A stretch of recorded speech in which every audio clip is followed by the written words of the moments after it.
Hi! அனைத்து உயிர் சொன்ன எல்லாத்துக்கும் வணக்கம். நான் இப்ப என்ன ஒரு விஷயம் நான் உங்கள்ட்ட ஷேர் பண்றேன்னா, அதாவது நான் சாமி கும்பிட்றேன், நான் கடவுள் பக்தி இருக்கேன், அப்படி இருக்கேன், இப்படி இருக்கேன். எனக்கு கடவுள் ஒண்ணுமே தரல, எனக்கு ஒண்ணுமே குடுக்கல, அப்படி இப்படின்னு நெறைய பேரு ஃபீல் பண்றீங்க. அதேமாரி நெறைய பேர் கமெண்ட் பண்றீங்க.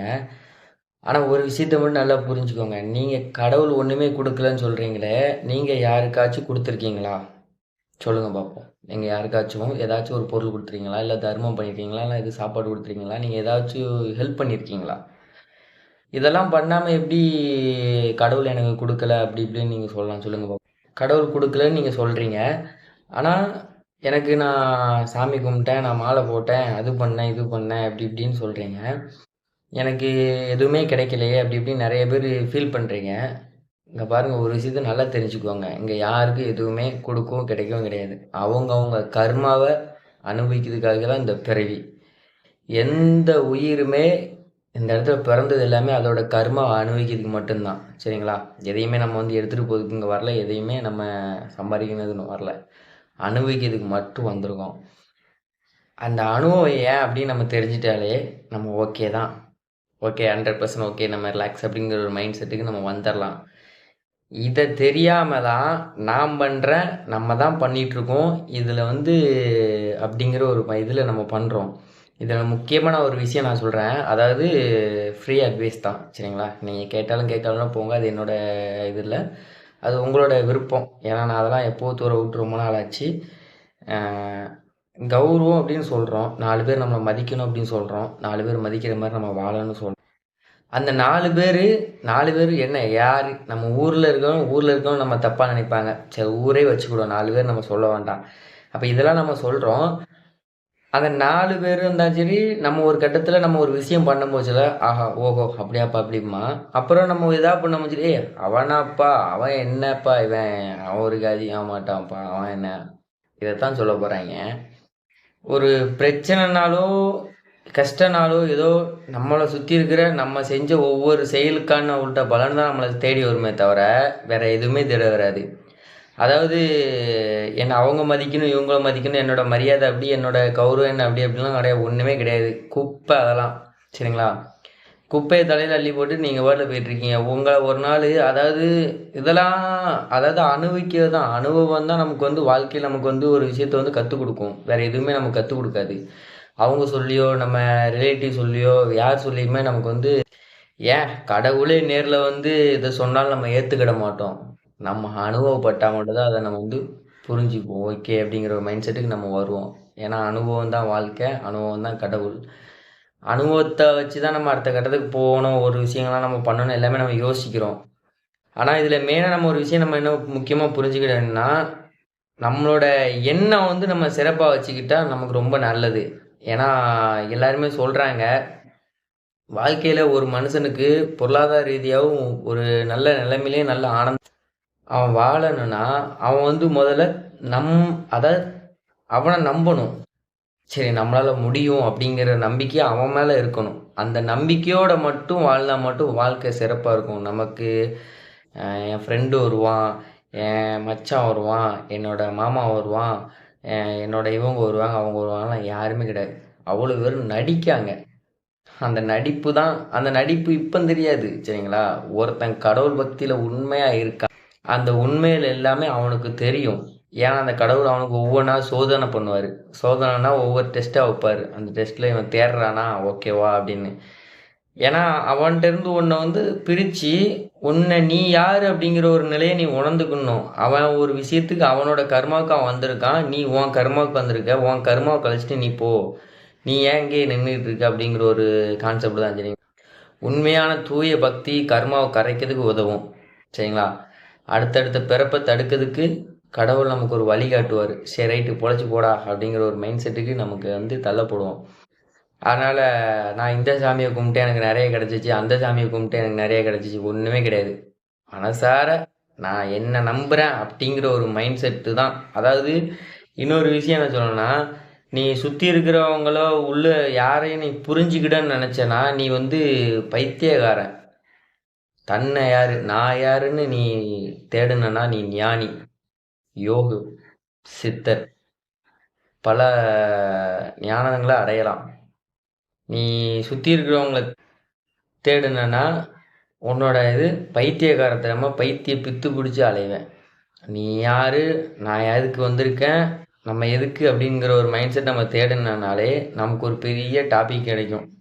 கஷ்டமா தான் இருக்கும். பட் இருந்தாலும் உண்மையான பக்தி, உண்மையான அந்த அன்பு, கருணை நிச்சயமா கை குடுத்து காப்பாத்தும். நிச்சயமா அதாவது எல்லாரும் சொல்லுவாங்க, எனக்கு வந்து ஒரு கஷ்டம்னா அவங்க காப்பாத்துவாங்க. ஒருத்தனும் காப்பாத்த மாட்டான். ஒருத்தனும் வேடிக்கை பார்ப்பான், சுயநலத்துக்காக வந்து பேசுவான். ஏதோ ஒண்ணு தேவை இருக்கு, ஏதோ ஒண்ணு இருக்கு. அந்த ஒரு கான்செப்ட்காண்டி மட்டும் தான் பேசுவானே தவிர, வேற எதுக்குமே பேச மாட்டான். இதுல நிச்சயமா அதாவது என்னோட அனுபவம் தான். நான் என்னோட அனுபவத்துல தான் நான் பேசுறேன். வேற நான் எதுவும் இல்ல. யாருமே வரமாட்டாங்க. முக்கியமா நம்ம சொல்லணும். நமக்கு என்ன தேவைங்கிறது அந்த கடவுளுக்கு தெரியும். நம்ம இங்க என்ன தோணுதோ, நம்ம அது பாட்டுல செஞ்சுக்கிட்டு, நம்ம பாட்டுல ஃப்ரீயா, ஹாப்பியா இருந்தாலே அதுவே பெரிய ஒரு சொத்து. அதோட பெரிய ஒரு சந்தோஷம். நம்ம ஒண்ணுமே இல்லாத வாழ்க்கைய தான் நம்ம வந்து வாழ்றோம். எல்லாமே என்னது, என்னது, என்னது, என்னது.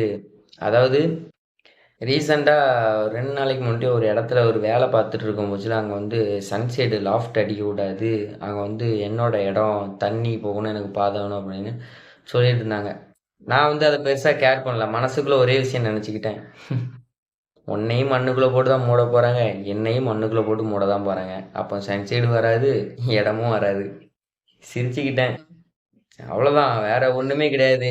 நம்மளோட அன்பும், நம்ம செய்த உண்மையான உதவியும், கருணை எந்த ஒரு எதிர்பார்ப்பும் இல்லாம செய்ற ஒரு உதவியும் அது மட்டும் தான் நமக்கு வரும். நிச்சயமா வரும்.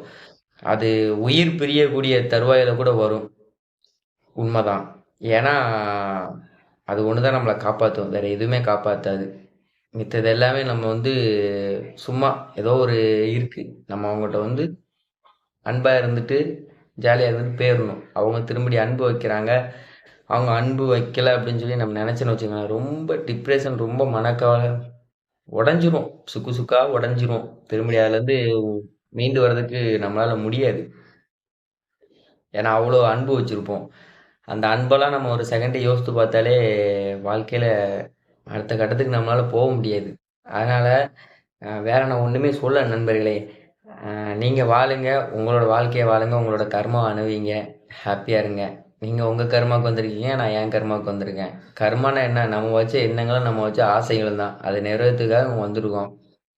அது ஒருத்தனுக்கு வந்து கிடைக்கி அது கர்மா என்னன்னா புரியுதுன்னா, அவன் வந்து அடுத்த கட்ட நிலைக்கு போறதுக்கு அர்த்தம் உள்ளவனா இருக்கான். அதாவது இன்னொரு ஃப்ரீ அட்வைஸு ஏத்துக்கன்னா ஏத்துக்கோங்க. ஃப்ரீயா விடனா விட்டுக்கோங்க. அது நம்ம வந்து ஒருத்தவங்க வந்து நம்மள வந்து கோவப்படுத்தி, நம்மள வந்து கஷ்டப்படுத்துறாங்கன்னா, அந்த இடத்துல பொறுமையா போங்க.